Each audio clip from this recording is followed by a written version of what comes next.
हमके कांवर लिया दया वही बेलबा भोला जी के मेलबाना। हमके कांवर लिया दया वही बेलबा भोला जी के मेलबाना। हमके कांवर लिया दया वही बेलबा भोला जी के मेलबाना। हमके कांवर लिया दया वही बेलबा भोला जी के मेलबाना।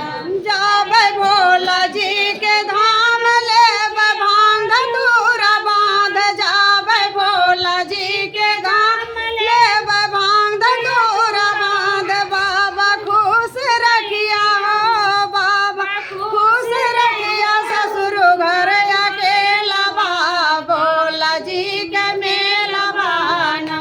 बाबा खुश रहिए हो बाबा खुश रहिए ससुर जी के गनवा का बाबा खुश